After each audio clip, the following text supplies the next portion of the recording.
한국인만 몰랐던 더 큰 대한민국. 국민이 갈망하는 강한 정부란? 오늘날 우리는 많은 기관들이 해체되고 재편되는 변화의 시대를 살고 있으며 국제관계의 본질 역시 진화하는 것을 목격하고 있다. 지난 50년간 한국은 비교적 안정기를 보냈다. 특히 제조업 중심의 경제, 개발 국면에서 나아가 과학기술의 발전을 바탕으로 국가 성장을 이끌어내는 단계에 안착해 큰 자신감을 갖게 됐다. 하지만 이제 그러한 시대도 지났다. 전 세계적으로 정치적 혼란이 끊이지 않고 인간 능력의 한계를 초월하며 예측 불가능한 갈등이 증가하는 추세이다. 이에 따라 당면한 과제들도 늘어가고 있다. 국제관계와 관련된 과제는 영국 경제학자 프란시스 케언크로스가 가정한 이른바 거리의 소멸에서 찾아볼 수 있다. 그는 저서 거리의 소멸, 디지털 혁명, The Death of Distance 에서 다음과 같이 말했다. 신기술의 출현으로 더 이상 장거리는 통신과 상품 운송의 장벽이 아니다. 또한 3D 프린터의 등장으로 가까운 미래에는 인터넷, 물품, 전송도 가능할 것이다. 물론 일부 의사결정은 서울이나 워싱턴 DC 같은 특정 지역에 집중되어 있는 조직에 의해 이루어지겠지만 이 과정에서 영향을 미치는 복잡한 네트워크가 세계 곳곳에 점점 생겨나고 있으며 장거리는 의사결정 과정에 별다른 영향을 미치지 않고 있다. 우리가 직면한 또 다른 과제는 전 세계의 이념적, 제도적 부패와 관련 있다. 정부와 기업을 연결하는 사회계약은 사회 구성원들이 각각 공동체의 일부로서 공통의利益을 위해 일하고 자신의 의무에 책임감을 갖도록 해왔다. 그러나 이제 그 효력은 약해졌고 관련 기관의 기능은 모호해졌다. 사회윤리와 장기적 계획은 힘을 잃고 점차 개인의 이익이 정부와 기업 간 네트워크의 최대 목적이 되어가고 있다. 특히 정부의 경우 공공의 이익보다는 특정 집단의 이익에 봉사하는 행태가 자주 발견된다. 기후변화라는 거대한 과제도 무시할 수 없다. 기후변화의 문제는 이제 사소하고 불편한 수준이 아니라 생존 투쟁으로 가는 결전의 시기에 접어들었다. 이러한 위기에 대응하기 위해서는 기존의 가치를 재구성해 기술의 방향을 전환하고 정부의 목적과 경제의 본질에 대한 생각을 재고해야 한다. 마지막으로 윤리적 콘텐츠의 부재다. 문화적 붐을 일으킨 한류로 인해 세계 곳곳의 젊은이들은 한국 음악과 영화의 매력에 빠졌다. 한국은 성취감에 빠져 미국인들이 강남 스타일을 좋아한다고 기뻐했다. 하지만 대중문화를 통한 영향력은 윤리적인 콘텐츠가 결여돼 있을 경우 한계가 드러날 수밖에 없다. 한국의 드라마를 보면 가족 사랑에 대한 내용은 많이 다루지만 사회적 책임감을 드러내는 윤리적 내용은 거의 없다. 진정한 과제는 어쩌면 앞서 밝힌 과제들을 어떻게 해결하느냐의 문제일 것이다. 세계의 긍정적인 발전 방향, 기후변화나 기술 진화에 적응하는 문제 등 거대 이슈에 어떻게 대응해야 할지 한국이 자신만의 비전을 개발해야 한다.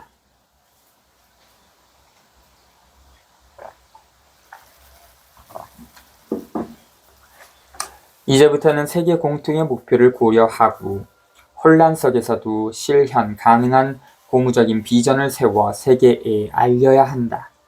세계를 위한 한국의 비전, 이 시대의 코리안 드림은 한국 외교관들이 가져야 할 새로운 개념이다.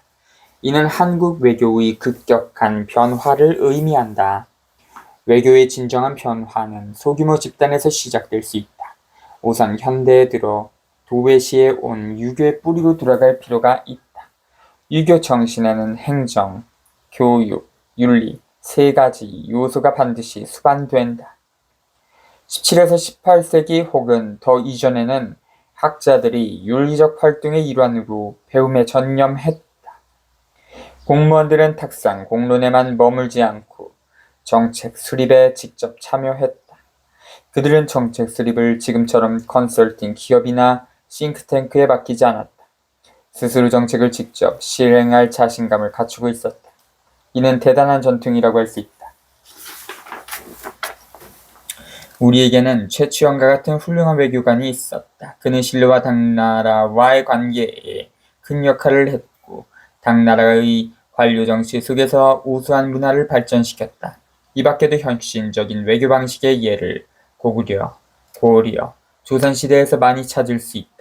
특히 송나라 시대의 복잡한 지정학적 변화기, 몽골 침략기, 명청, 교체기 등 다사다난했던 시기에 외교적 영웅들이 어떤 대응을 했는지 살펴보면 외교의 새로운 해답을 얻을 수 있을 것이다.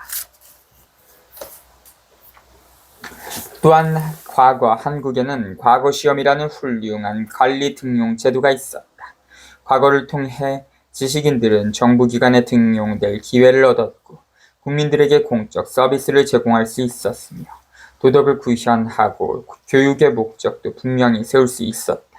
하지만 현재는 교육의 목적도 모호하고 사회 구성원들이 하는 일이 사회와 어떻게 연결되어 있는지조차 불확실하다. 정치 문화는 부패하고 정치인들은 돈과 권위를 쫓고 있다. 이를 벗어나는 최선의 방법은 강력한 공무원 제도를 부활하는 것이다. 이것이 모든 문제를 해결하지는 못하겠지만 국가라는 선박에 필요한 나침반 역할은 할 수 있을 것이다. 미래에는 특정 지역의 전문가, 예컨대 중국이나 인도와 같은 국가의 특정 지역을 담당할 새로운 외교관 세대가 필요하다. 싱크탱크나 컨설팅 기업의 정책과 전략을 위탁하지 않고 내부적으로 경쟁력을 키울 외교 전문가를 확보해야 한다. 공무원은 단지 안전적인 직업으로서만 가치 있는 게 아니다. 공무원은 공익을 위해 헌신하는 지성인일 수 있다. 이는 쉽지 않은 일이나 공무원이 오를 수 있는 최고의 경지이며 이 같은 공무원은 최고의 존경을 받을 수 있다.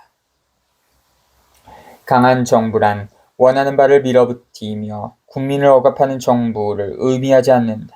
강한 정부는 윤리 원칙에 확고한 기반을 두고 기업, 재벌, 다국적利益 집단에 의한 권력 남용을 제한하며 장기적 국가 계획을 수립해 그 계획의 실현을 위해 다수와 협력할 수 있는 정부를 뜻한다. 강한 정부는 개개인의 단기적 목표를 넘어 국가 공동의 목표를 지향할 수 있어야 한다. 세종대왕과 같은 리더는 이미 이러한 정부의 선례를 남겼다.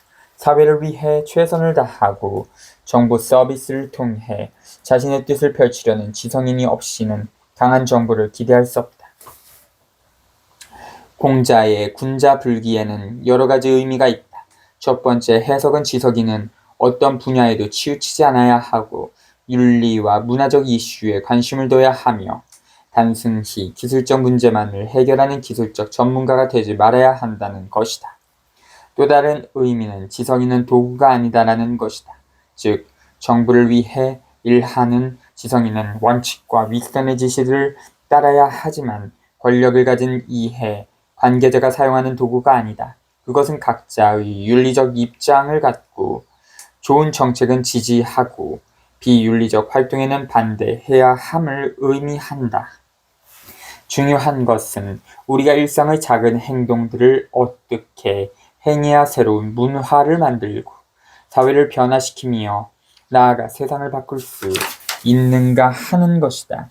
이러한 변화는 돈이나 권력이 결코 할 수 없던 방식으로 이루어져야 한다. 수세기에 걸쳐 한국과 중국의 위대한 유교학자들이 고민했던 이 문제의 해답은 바로 진정한 윤리적 컨텐츠를 갖춘 예술과 문학을 위한 문화, 습관, 헌신에 있다. 위대한 유교학자들은 이러한 방식으로 문화를 창조해냈고 그 문화를 통해 장기적으로 긍정적 변화를 이끌어낼 수 있었다. 역사적으로 수많은 권력자들이 이기심으로 끔찍한 일들을 자행하며 권력을 남용하고 통제권을 장악했으나 윤리적 학자들의 영향으로 책임감 있는 사회 구성원으로 복귀할 수 있었다. 우리가 한국의 훌륭한 거버넌스 전통, 즉 조선시대 지식인들이 국민을 어떻게 대할지 고민했던 행정 사례 등을 되살려 재해석한 후 현 상황에 맞게 적용할 수 있다면 국민들은 단순히 지시만 따르지 않을 것이며 감정적으로 거무되어 스스로 행동할 수 있을 것이다. 우리는 한국의 문화를 스스로 변화시켜야 한다. 미국에 의존할 것이 아니라 한국인 스스로 한국을 어떻게 잘 운영할지 고민하고 윤리적이며 창조적인 태도를 도출해내야 한다. 모두가 스티브 잡스를 흉내내선 곤란하다.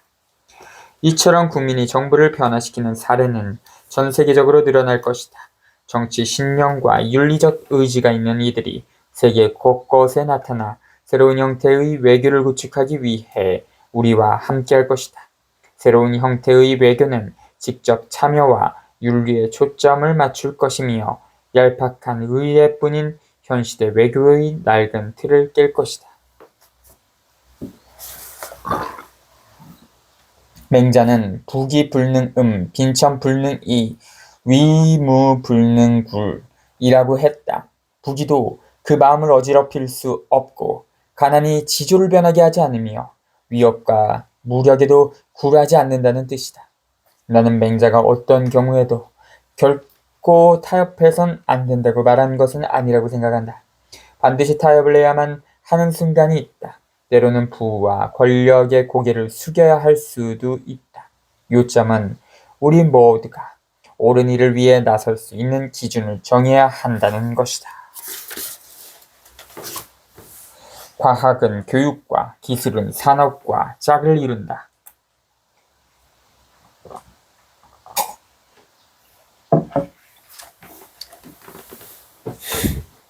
나는 2008에서 2010년 대덕연구단지에 있는 정부 출연연구소에서 일했다. 매일같이 그곳의 연구자들과 한국과학기술의 미래에 대해 열띤 대화를 나눴다. 당시 연구자들은 2008년 교육과학기술부의 출범으로 과학기술부가 사라졌다는 사실을 애석하게 여겼다. 그들은 과학기술부라는 독립부서가 장기적인 연구지원을 통해 한국의 고속산업화에 기여했다고 평가했다. 하지만 나는 생각이 다르다. 과학기술부를 다시 설립할 게 아니라 과학과 기술을 분리해 교육과학부와 산업기술부를 만드는 게 한국의 과학기술 발전에 더 도움이 될 것이라고 본다. 과학은 교육과 융합하는 것이 적절하다. 과학과 교육은 둘 다 논리와 상상력을 동원해 진리를 체계적으로 추구한다. 두 분야가 결합한다면 한국 교육의 질은 크게 향상될 것이다. 많은 정부 관리와 학교, 행정가들은 교육을 윤리적인 배움과 진리의 추구라기보다 용역 혹은 효용으로 간주한다. 그 결과 교육은 사실 전달에 불과한 것으로 그 의미가 축소됐으며 사실이 지닌 의미 자체는 관심에서 멀어졌다. 과학이 교육과 통합된다면 교육은 단편적 사실들만 암기하고 있는 현재의 한계를 넘어서게 될 것이다.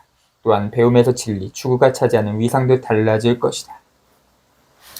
반면 기술은 과학적인 원칙을 실생활에 창의적으로 적용하는 것이기 때문에 산업과 좋은 짝을 이룬다. 불행히도 많은 한국인은 산업을 금융의 연장으로 여기는 게으르고 위험한 습관에 빠져 있다. 이 때문에 기술은 투자자들의 이윤 창출 수단으로 전락했다.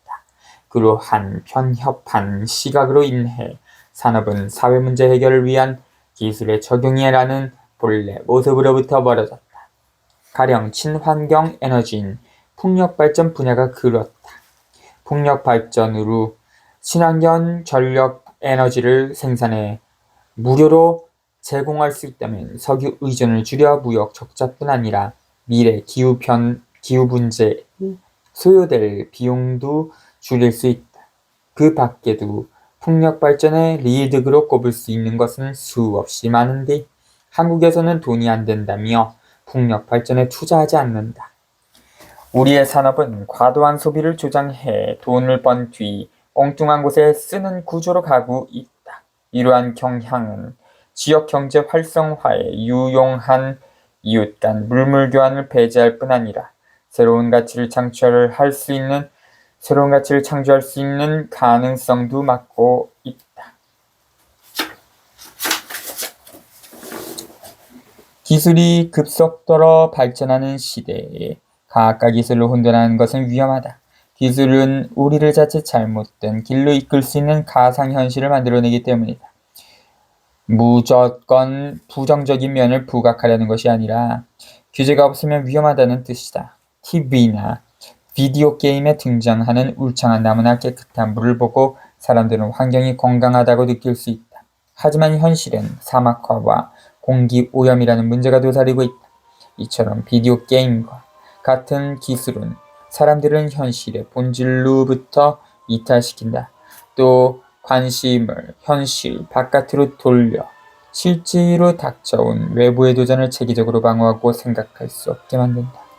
이러한 기술의 오용이 한국 사회의 경쟁력에 미치는 부정적인 영향을 따져보면 비디오 게임으로 얻게 되는 이유는 결코 중요한 게 아니다. 그러나 불행히도 점점 더 많은 한국인이 컴퓨터 게임에 인생을 낭비하고 있다. 과학의 기초인 진리 추구는 가상현실이 아닌 일상생활의 중심에 자리 잡아야 한다. 그래야 장기적인 발전에 필요한 결정을 내릴 수 있다. 과학과 기술을 혼동한다면 우리는 기술이 삶에 미치는 부정적인 영향을 제대로 평가할 수 없다. 또한 기술의 사용을 통제하기 위한 전략을 찾아낼 수도 없게 된다. 기술이 긍정적으로 사용되도록 적극적으로 관리하고 규제해야 한다.